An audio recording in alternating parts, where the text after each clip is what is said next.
Today we're reacting to a Jurassic Park parody. It was 3 a.m. I was on my honeymoon, and the phone rings. It was 3 a.m. I was on my honeymoon, and the phone rings. It's John. Says, hey, hope the wedding went well. Hate to bother you at a time like this. I said,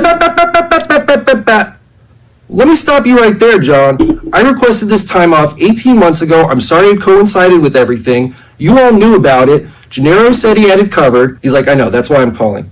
Gennaro died on the toilet last night. Jesus Christ.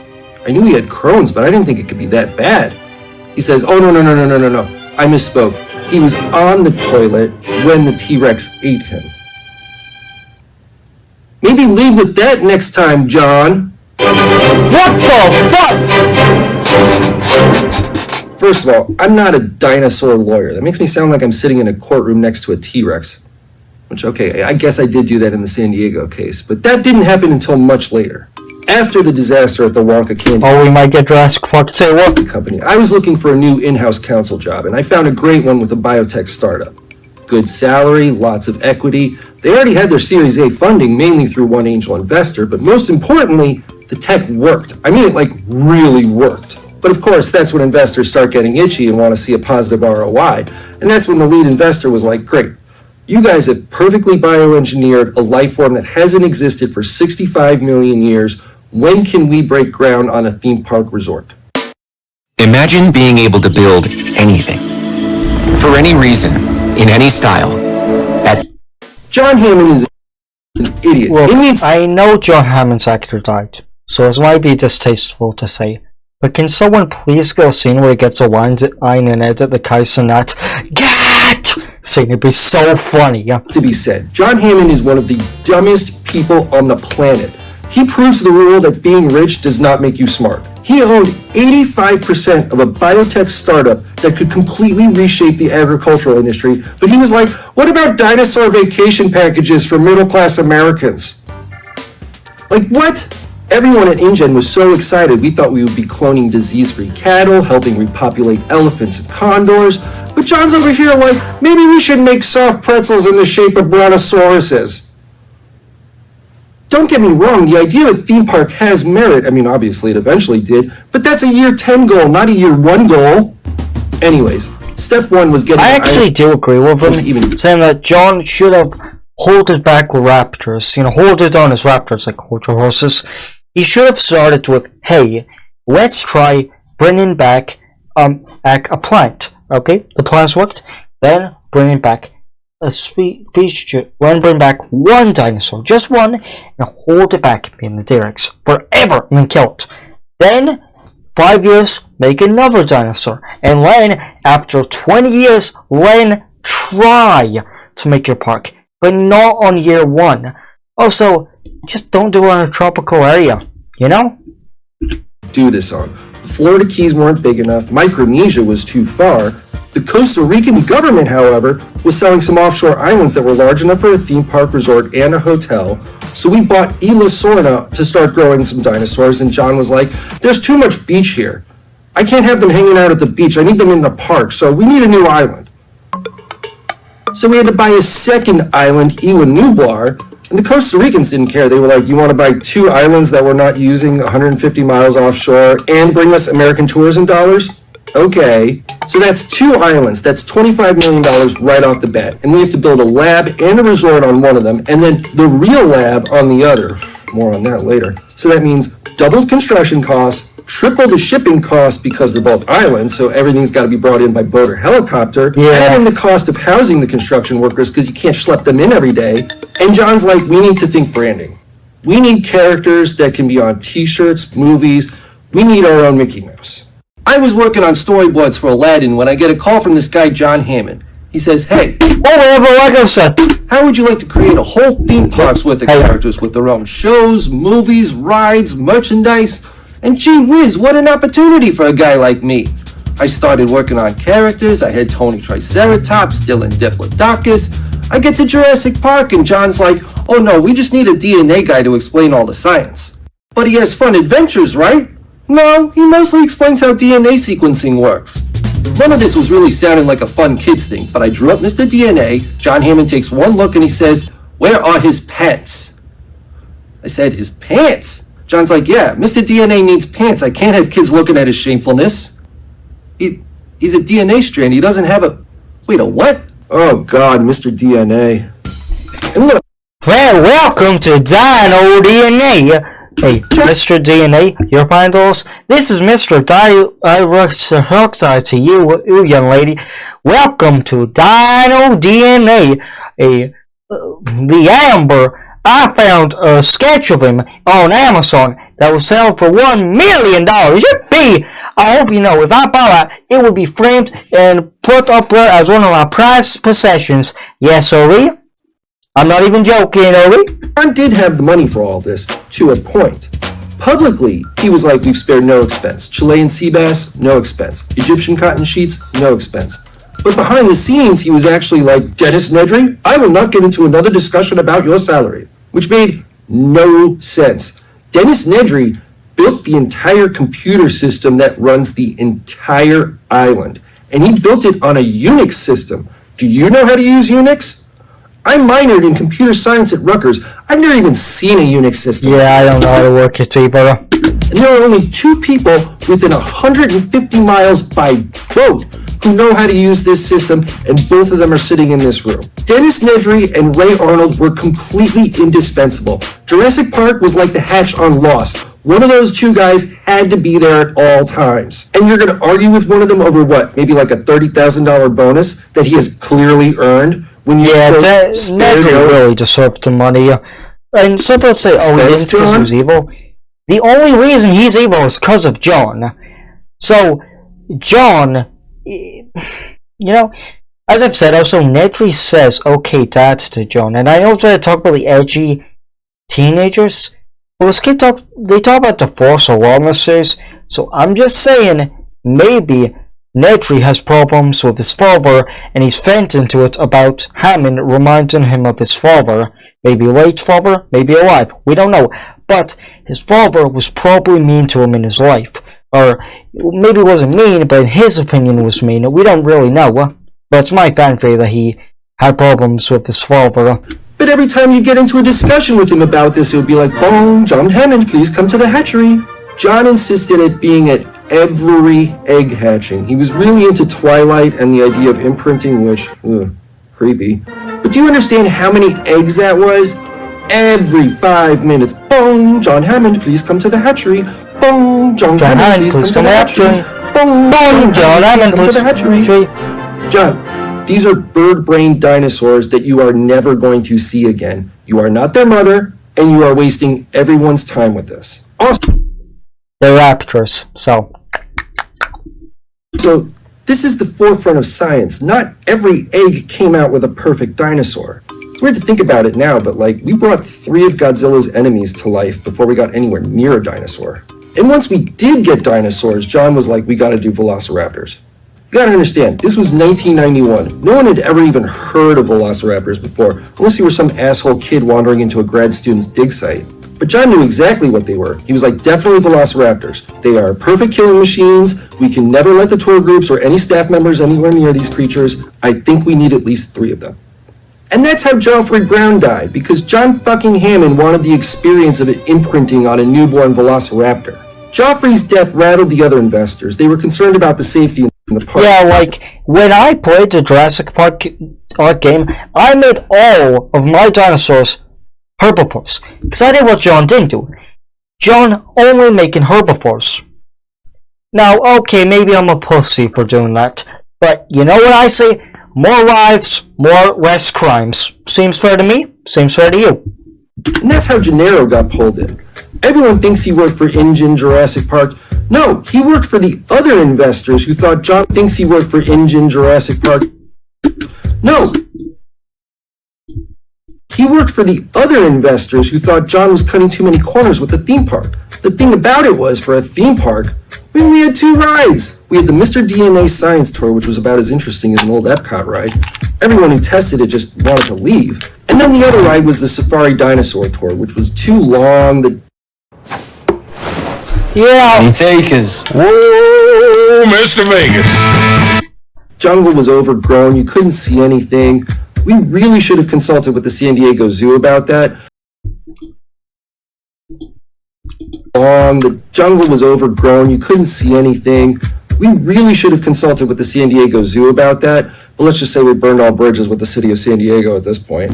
But John was like, we need actual tourists to experience this, to prove that it's safe, and to tell us what they think. And I'm like, no, you don't mean me, Tommy Bittenser, travel influencer? Anyone but Tommy Bittenser. Don't mean me, Tommy Bittenser, travel influencer? Anyone but Tommy Bittenser, travel influencer. That guy sucks. No, Tommy, John's like, the best dressed podcast. Two grandkids, Tim and Lex, these two paleontologists, Dr. Grant and Dr. Sattler, and Gennaro wants to bring in the famous chaos mathematician, Dr. Ian Malcolm. Dr. Ian Malcolm? What is Ian Malcolm going to tell us? Chaos is going to make this place eventually fall apart. His whole thing is, everything is ruled by chaos and everything will fall apart eventually. Yeah, it's called entropy. It's a basic concept in physics. I learned about it sophomore year in high school. Yeah, I mean, literally, first of all, the problem with chaos theory is it's so fucking pessimistic. Like, what's the point of living? The sun's gonna blow up, we're all gonna fucking die. What's the point of having a child? Your child will die. What's the point of having an animal? We'll die. What's the point of living? You'll die. Like, plastic rots, meat collection and all shit, it's just gonna rot away. The posters rot. Like, here's one. If you're just gonna be a negative all the time, shut the fuck up. And you know the worst part? He acted like he was so better than everyone else because, I believe in chaos theory. I believe in chaos theory. I love his character. He was great and all. But your theory is just a theory. Stop pretending you're fucking God. You are just an asshole with a theory, Ian Malcolm. You're no better than Alan, you're no better than Ellie, you're no better than any fucking one else. You are just a man with a goddamn theory, School. Also, I didn't love that two of the first test passengers were kids, but John was like, I have spared no expense. Just saying, chaos theory is so goddamn pessimistic. He's talking about Ian Malcolm, by the way. I literally said Ian Malcolm, just make it sure. Because from my perspective, I just heard you ranting about some random man. Also, I said the problem is Ian Malcolm's theory is just too pessimistic. Also, it's presuming there's a pre-line in fate, which would basically say you believe in fate, which I don't know. Okay, and pause. Let's say you talk to a puppy, and the puppy is gonna die a week in, but he actually lives to a year. Let's say he lives a decade. Is that the least Is that the least good thing that could have happened? The least chaotic thing? No, wait. I mean, like, okay. Let's say you get diagnosed with cancer. Or diabetes. And you lose the cancer. Is that the most bad thing that could have happened to that scenario? So the least chaotic? This is blue, but we got a 29.9 thing where it looks black. Okay. An anti-29.9 thing. Okay, you see blue? Yeah, you should probably go. Sorry. Budget. You like getting welcome? Wait. Well, you make dinosaurs, eh? My grandkids are the first ones on this ride. Okay, fine, Daddy Warbucks. So we had to get Dr. Grant, Dr. Sattler, and Dr. Malcolm to sign an NDA before they could see the dinosaurs. So that was the last thing I did before my wedding, was typing that up. Anyways, back to 3 a.m. in the honeymoon suite, and I'm like, okay, we need to contact Gennaro's family, inform next of kin, then we should probably contact the consulate in Costa Rica. John's like, we have slightly more pressing matters. Dennis Nedry has locked us out of the system, all the dinosaurs have escaped, not really sure where my grandkids and Dr. Grant are. They were last seen rappelling down a cliff that appeared out of nowhere, and I'm pretty sure the raptors are loose. Oh! Dennis Nedry! The completely indispensable guy I said you should pay whatever he asked has suddenly betrayed you, and now your grandchildren have suddenly become the expense you have not spared? Oh! How the wheel turns ever slowly, John. I'm like, okay, what is everyone's condition? Ray Arnold. Ray went to go check on the power. It's been a while. He probably took a smoke break. Okay, what about Dr. Sattler? She refuses to eat ice cream. Okay, Dr. Malcolm, what's his condition? I'm going to say swarthy? I said, John, here's what I recommend as your attorney. Hunker down in a safe place for the next 48 hours. The dinosaurs cannot procreate because they're all female. John says, how do you know that? John, they've been genetically bred that way since the beginning. You'd know that if you were paying attention in the hatchery. It's not like I went around looking up the dinosaur skirts. John goes, oh my God. We need to put skirts on all the dinosaurs. What? Oh, you can see first of all, that was fucking hilarious. What? You can see their naughty lady pockets. The real advantage Naughty lady pockets. Zero is that that takes the cake. That takes the cake for vagina names. Ultimately, that means that we have a holistic view of our If you cash need flow a kid-friendly way to say vagina, naughty lady pocket is it?